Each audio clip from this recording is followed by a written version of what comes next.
Please welcome to the 25th anniversary of the MIT Media Lab, the CEO and Chairman of Google, Eric Schmidt. Thank you. Thank you very much. Thank you for having me.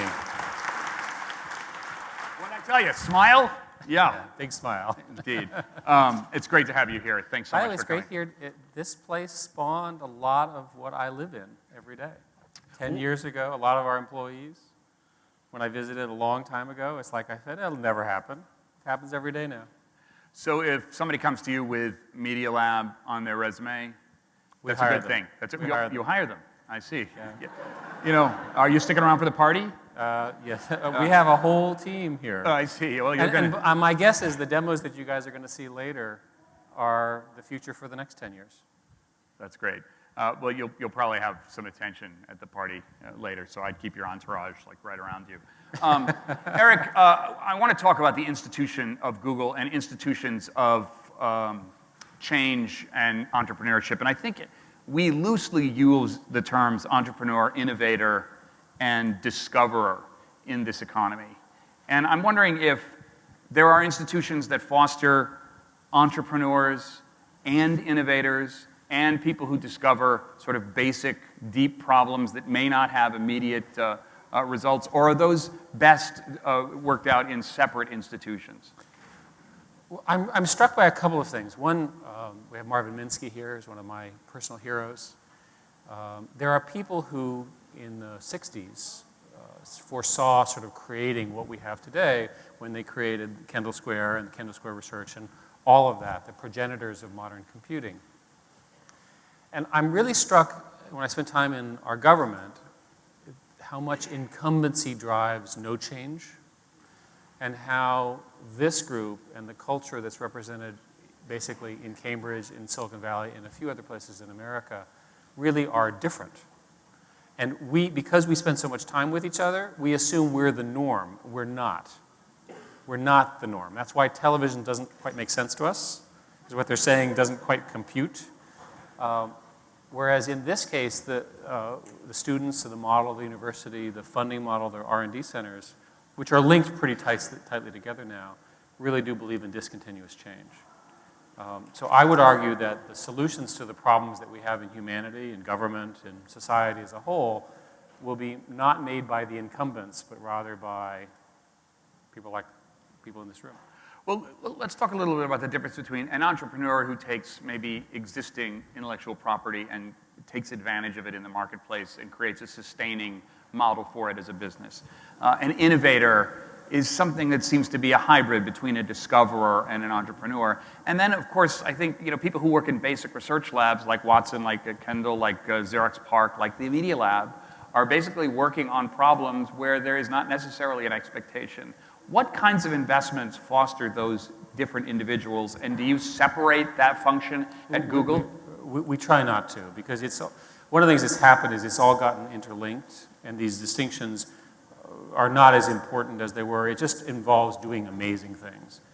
And one of the things you learn as an executive is when you walk through the halls, if you ask people who are the people doing the most interesting things, everyone agrees. So it doesn't really matter how we score it, we actually just know. And I'm really struck now by my entire career started with DARPA, NSF, and the kind of funding that people, the generation before me, figured was important. The history of American funding of major universities, including MIT, started in the post-war period by understanding that having a robust investment in basic science, which precedes all of us, what allows us to get these extraordinary returns in terms of semiconductors, it's really physics, right? And all of those investments that occurred in the 60s and 70s and 80s, we're now the beneficiaries of. So unlike our children, let's thank our parents, right? Let's actually recognize that people actually worked very hard to create an opportunity that we all now benefit from.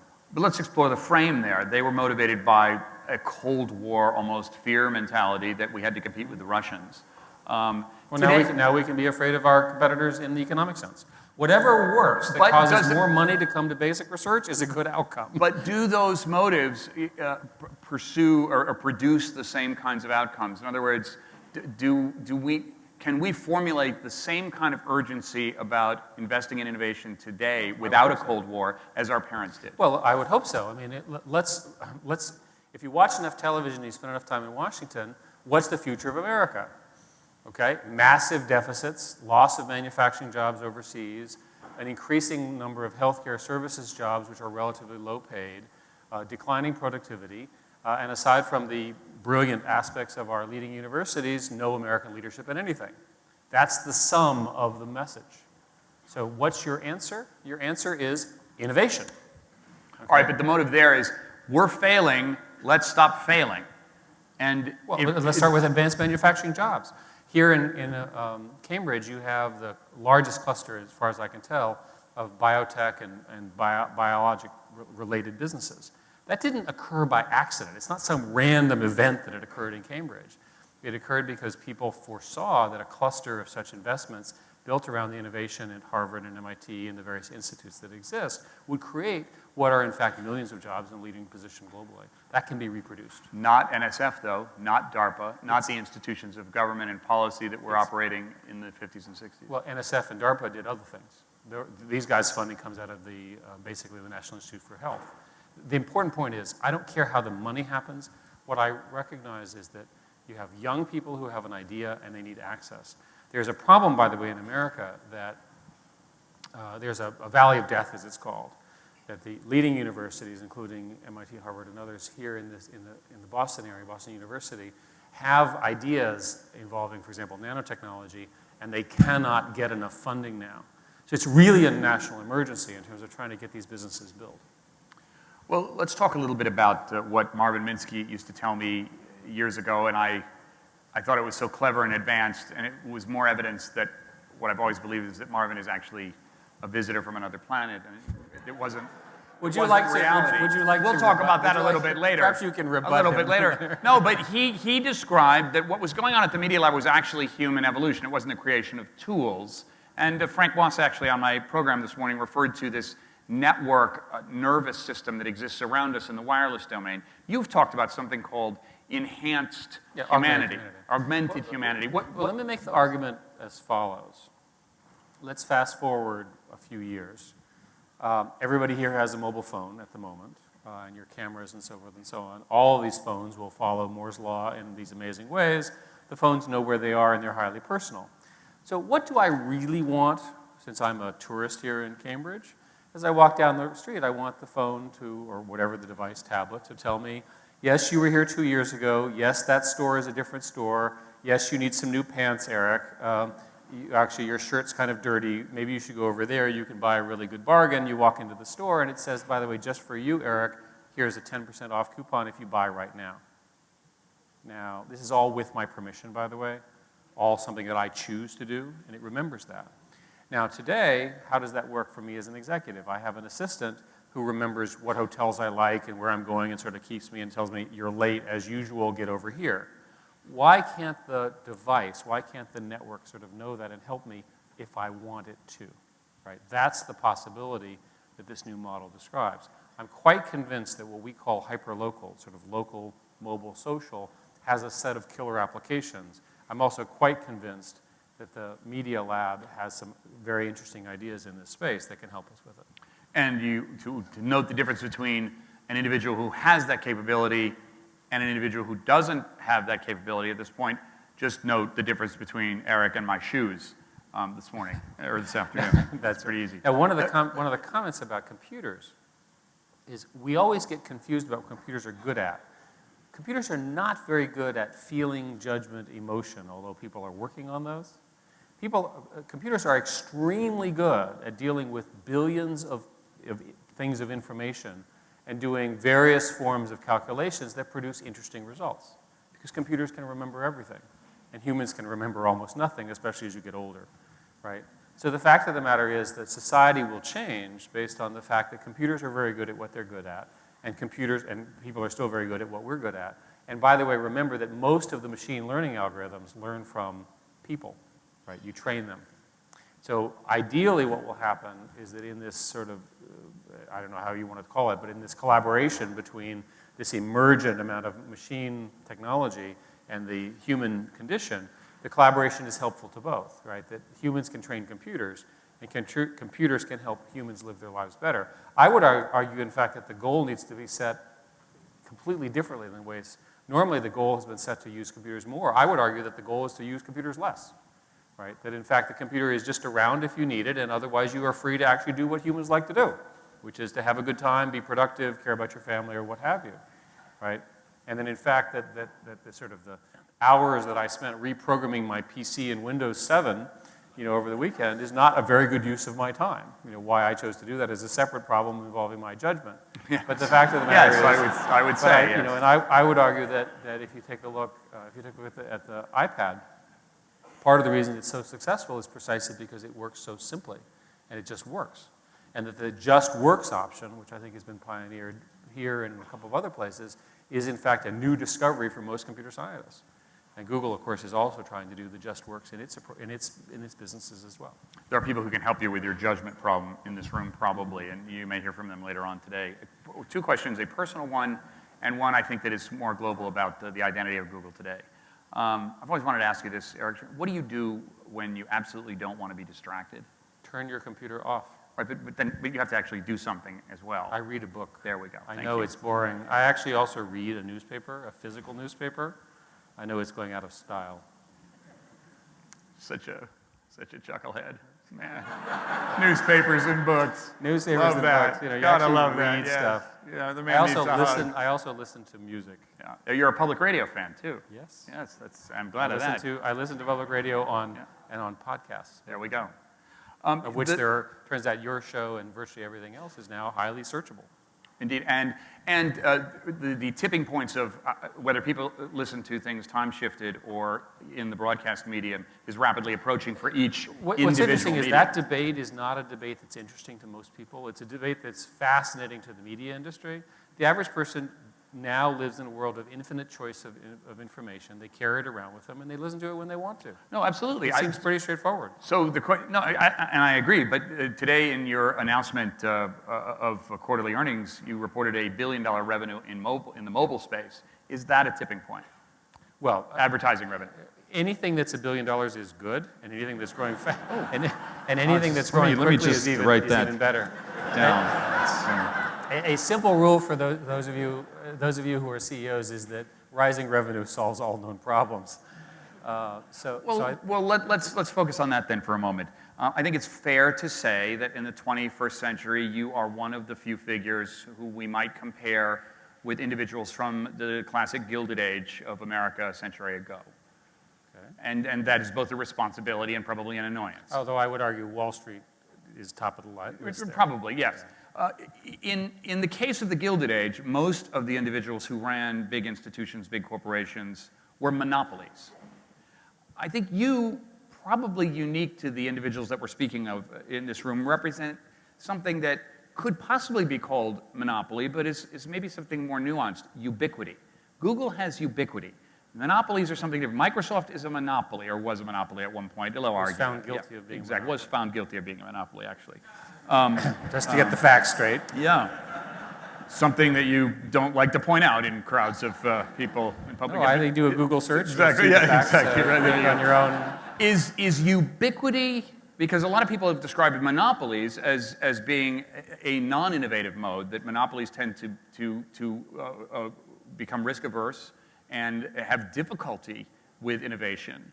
Is ubiquity something different? Does the social network capability of being ubiquitous allow you an innovative capacity that has perhaps not existed before? We don't phrase it that way, but I'm happy with the phrasing that you described. What we phrase it as, just focus on the user and all else will work. So we don't spend an awful lot of time. The classic thing that happens is people who have MBA degrees show up and they say, like, where is the revenue plan? Okay, where is your business plan? Where is your ROI calculation and so forth? And those are hard to find. What you find is a very, very strong focus on getting more users to use stuff. And if you can get enough users to use stuff, you can make money doing it. And so philosophically, that aligns us with end user interests, we hope. And it also aligns us with scale. So you have an end user focused business that scales rapidly, which I think is ultimately the way you express the ubiquity point. The problem with monopoly is that monopoly ultimately allows you to put you in opposition to the goals of your end user. Because ultimately, end users, in fact, do want choice.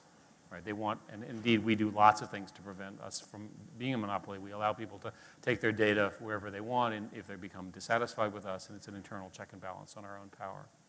We want to open it to questions from you, so prepare yours. Raise your hands, call out your question. I will repeat it so everyone can hear it. We'll do that in just a moment. Does Google have a foreign policy? Well, you can see how well it worked in China. You know, one day somebody said, well, finally, you know, in fact, one of your politicians in Boston said, Google versus China, finally an equal match. Well, you saw what happened. We take a particular view on information, which is, I think, a Western view, and I think most Western countries would agree with it. What I've learned is there are an awful lot of countries that don't like our view. China, obviously, because of the censorship rules, but there are others. Typical example would be that a bad video gets uploaded, we take it down, and then YouTube gets blocked for a year. Now, that could be because we so annoyed the leaders of that country that they're punishing us. An alternative hypothesis, you always want to have an alternative hypothesis in a PhD program, is that perhaps those leaders are embarrassed by the multiplicity of YouTube videos critical of their leadership. So we're never really quite sure. So we've taken the position that ultimately, if you want to play in the modern world, you have to be pretty information transparent. So we believe in transparency and open access, and that gets us into trouble, but it is what we believe.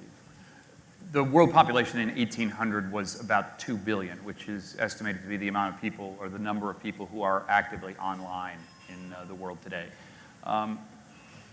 What would that world look like when 6 to 8 billion are online, and what will Google look like in that case? One of the things that I am personally proudest of, and I hope you are all as well, is the number of people who have come into the global conversation who literally had no choice without the success of the internet and telecommunications revolution. So I am beyond excited that there's on the order of 4 billion mobile phones, most of which are the feature phones, the less capable phones. I'm beyond excited that there are 800 million to 1 billion smartphones. And I'm even more excited that another generation of phones is coming, which is going to hit that $30, $50, $60 price point, which allows you to get another billion of those phones out into the market.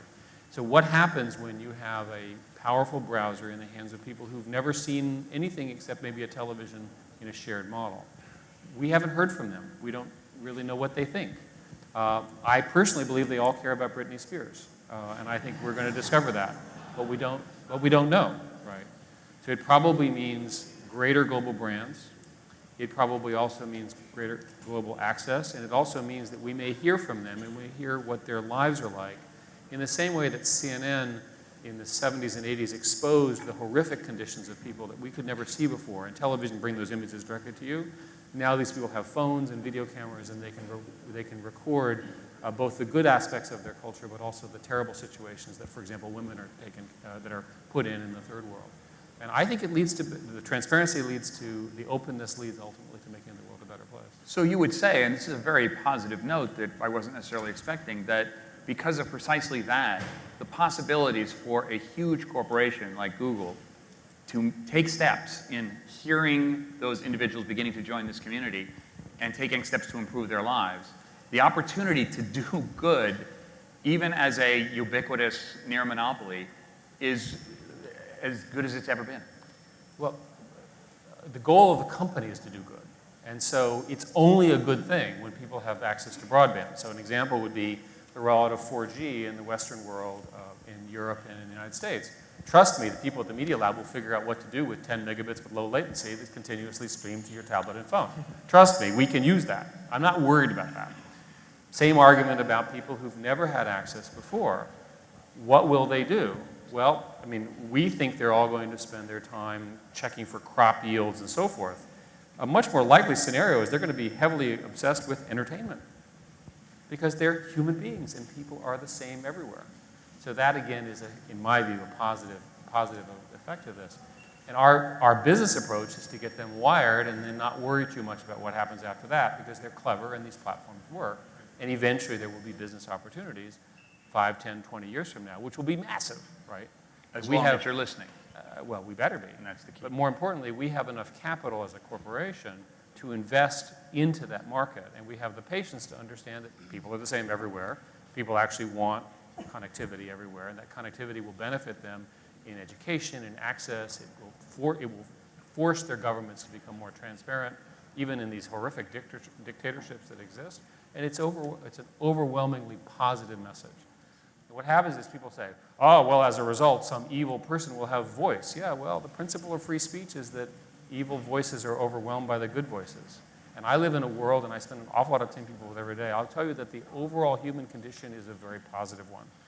That the average person I deal with really does want to make the world a better place, and we can all participate in delivering that. It's a great message. Eric Schmidt, thank you so much. Hands up.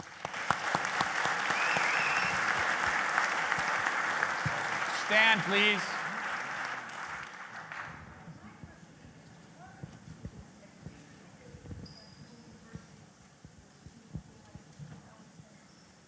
What's Google's education policy? Will we see Google High School? We already have Google University. We're working on our strategy there. As you know, if you go back to the Nation at Risk book from 1982, 1983, I believe, the problems of education in America are profound. They're complicated. I would observe that much of the education establishment seems to be organized around the education establishment and not measurable outcomes with regard to the children. So speaking as a businessman, I would start by measuring the outcomes and then iterating and trying to make things better. The contribution that Google can provide is a number. We worked hard to get the schools wired, and I, in an earlier job, did that as well. So getting the schools wired, getting the teachers empowered with access to the internet, getting mobile phones into that are all very, very important. A further thing that we can do is try to promote the use of video and other information sources to help advance education, especially for people who don't have access to very good teachers. There are, for example, people who are remarkably generous, and they're funding YouTube videos of the best teachers so that you can actually see that for free anywhere in the world. And what I want to think about is you've got some brilliant student who's isolated in some rural part of our country who has a broadband connection and not very many people to talk to. I want that person to be able to get the same level of education that I could get. And I think that's a good goal. So those are some of the things that we're working on. I'm looking for even stronger, technologically intensive education ideas, and if you have them, we'd like to hear them. Most of the ideas that are been discussed about education, I think, are pretty much dealing with the incumbencies and the existing things rather than thinking of completely new ways of affecting education. Question from up here. Speak up now. Okay. I wanted to thank you for all of your comments, but specifically the ones about incumbency and how to bring innovation in, and that how current forces kind of fight against it. One of the things that's made the Media Lab really a great place since its start is small research groups working together, fostering innovation, but still communicating as a whole. Does that model break down when you get to something the size of Google, and how do you see how that kind of grassroots innovation can really be fostered all the way up to the top where it can be visible and make a difference? I think the Media Lab is certainly one of the first institutions that I knew that came back and basically argued that you had to break down the stovepipes that existed in academia. And the Media Lab, to me, 25 years ago, Nicholas and sort of the usual suspects sort of foresaw the need for breaking that down. And my guess is in other industries there are other people who also saw that. But I think it's axiomatic now that you're not going to get something interesting unless you build these teams. The problem with organizations is there has to be a hierarchy, there has to be a boss, there has to be a building, and so forth and so on. We try to break that down inside of our culture, but we have the same problems. They're not as obvious, and we talk about it a lot. But I think that ultimately the reason the incumbencies break down is because of strong entrepreneurship, strong leaders, and people who are willing to hear no a lot. And if you look at the Silicon Valley sort of archetype, it's a person who is young, rejects existing orthodoxies, and is willing to put heart, body, and soul into making something happen. And we celebrate the winners, but remember there's lots of losers too. And that's part of the system. The typical venture investment is 1 in 10 is successful. The typical Google scale investment is 1 in 100 to 1 in 1,000, which is just how the economics work. So it's important to remember that we have a lot of people who are trying very hard. A few succeed, but we want to celebrate everybody who tries to change something. It's that changing, that yearning for change that I think drives society so fundamentally better. How many in this room have heard the word no a lot? Clap if you have. All the entrepreneurs, just There try to raise money in the last year and a half. You understand what I'm talking about. Right, indeed. Question right here in the front.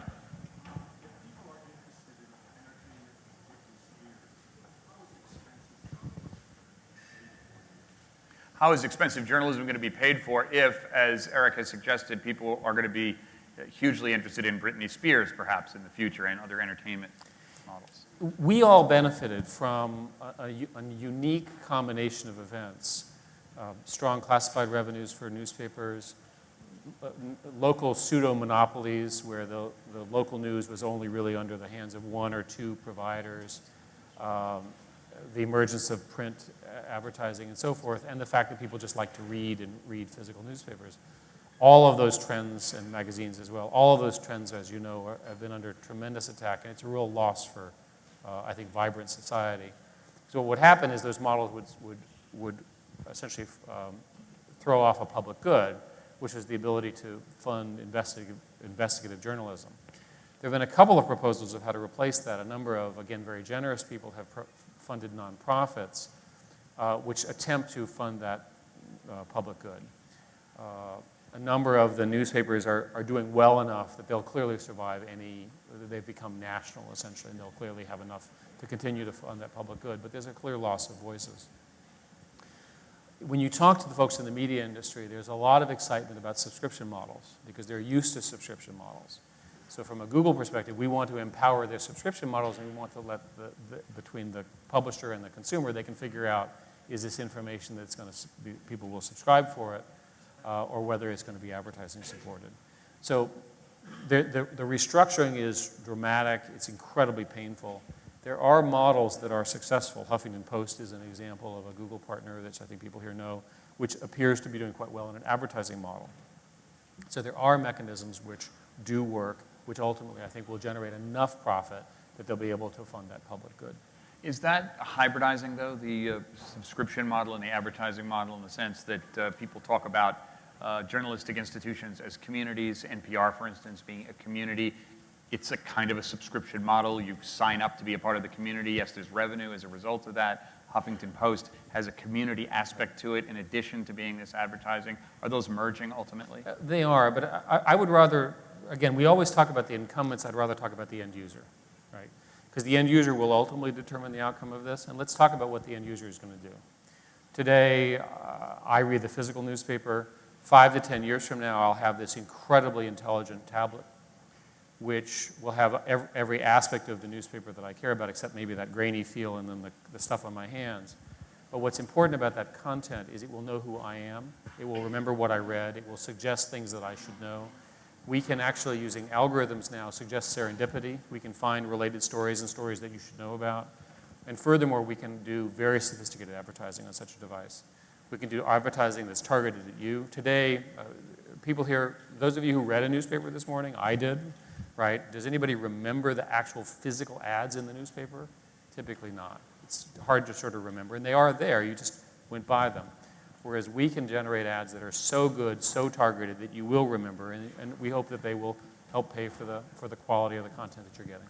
What's the responsibility of an institution like Google, though, to lower the cost of entry? A newspaper has a low cost of entry. People can be civically engaged and get the information about their world at a low cost. If everything's on a tablet, certain people will be able to pay that cost of entry. Others will not. Is that Google's responsibility to lower that cost of entry? Well, we would argue that since almost everything on Google is free for end users, that's a pretty good responsibility right there.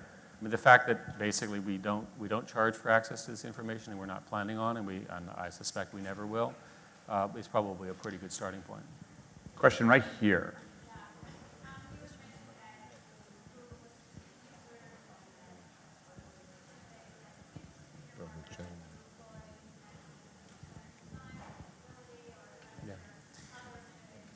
What mechanisms do you use to listen to users? Do you employ particular strategies to make sure you're getting the right signal? There's ultimately an inventor. And it goes like this. The inventor walks into my office and says, I have a brilliant product, and I built it, and it's going to do great. And I say, wonderful. I completely agree with you. And then we measure them to the nanosecond. And if the slope is a hockey stick up like that, they're a brilliant inventor. And if the slope is like this, they get canceled. Right? And then, by the way, we ask them to do it again. Because it's great to have an inventor who's failed once. Right? Because they really are a lot more humble to start with, and they listen a lot better. You need the input from the end user, but you need the inventor with the passion. If you listen to the end user, they'll just give you a jumble of feedback. You need that person who has that creative spark. And by person, sometimes it's a team. Sometimes it's a group. Sometimes it's a set of things. In our case, we do a tremendous amount of basically blind testing along the way. So we really insist on the state of the art in terms of user testing. We have all sorts of ways in which we do that. And then the most important thing is we typically do what we call dog food, eat your own dog food. So we test the stuff internally, and then we roll it out to friends. And my guess is if we took the union of you all in this room and 10 of your friends, if you all and 10 of your friends like something, that's a pretty good predictor for pretty much everybody, right? If we could invent such a great product. But okay, right here.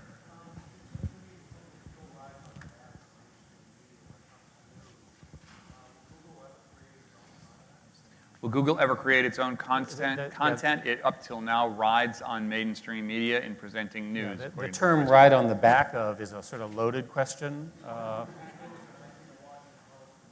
Yeah, and so when I'm asked that question, it's usually in the context of, and therefore you should pay me a lot of money for my content. So, no, I understand, but just so I want to be clear on that. What we do with the mainstream media is we send a tremendous amount of traffic to their websites. And so each of them has an opportunity to actually not accept that traffic. They can actually choose not to do that, but they all choose to do it. So we have this conversation all the time. Furthermore, what we do is we provide advertising model and to some degree subscription models which allow them to then sell that content. And that's, I think, how we do it. With respect to doing our own content, we've typically found that there's a line there that we should not cross, that it's better to let the content folks do the content and have us basically provide the platform, the monetization, and so forth. Partly because the company's run by computer scientists, and as arrogant as we are, we're not necessarily so good at these other businesses. And the second thing is, it's better to have the competition among the content players for the end user voice. As I said, we've typically not gone across that, although we enable end users to create a lot of content and let the market sort it out. Questions on the mystifyingly silent middle section here? Anything? Any questions from? No? Would you call denying access to content that has been criticized in countries where you've worked a form of content creation in the sense that you're negatively selecting what gets seen? Well, again, I'm not sure what you're referring to, because if you're referring to China, we actually took a very pro-content position. And then, yeah, actually, I'm referring much more generally. If you're in the position of taking stuff down or having to make that choice, is that not content creation? No, it's not. It's under duress and under a threat of a gun. One way to understand it is that every country, I've now learned this the hard way.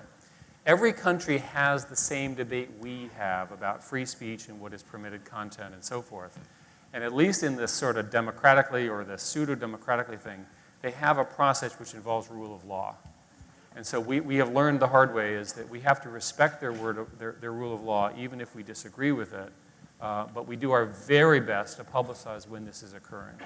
So if you disagree about a policy in a foreign country, because the countries, we are subject to their laws, they can actually arrest and imprison our employees. We are forced to operate under their laws, even if we disagree with them. Okay, it's been great the time that you've spent with us. It's really thrilling. I think we're going to sort of wind up with one more question right here.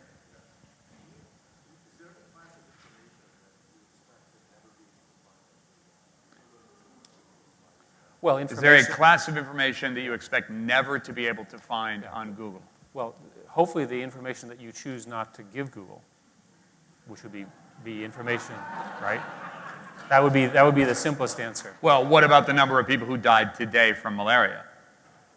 Well, presumably that's a publicly knowable question. In a month, not today. Well, but in theory, we'd like There to are be able to- limitations because of your restrictions, but there are also No, limitations I mean, because of... there are all sorts of laws about this. There is, for example, a law that limits the aperture of the satellites that we can launch to take pictures for Google Earth. And that's a limit. That's one that's imposed on us by US law, which we're just subject to. So there's a category of those. But I think the most important message is anything that's publicly accessible, that's again, legitimate and legal, we would like you to be able to find out instantaneously. That's about information access. Information that is private should remain private. And I hope that that's a clear answer. Google, when the company was formed, was a huge number, right? Google, yes. Yes. 10 to the 100th. Yes. Still Now- a large number. Now it's a verb in addition to being a number. It's still also a very large Right, number. Right. What will it be in 25 years, do you think? You mean it'll still be a very large number? We did the math. That much is true. We did the math of how big 10 to the 100th is, and just for those of you who are not so technical, it's not the same thing as like multiplying. It's a very, very large number.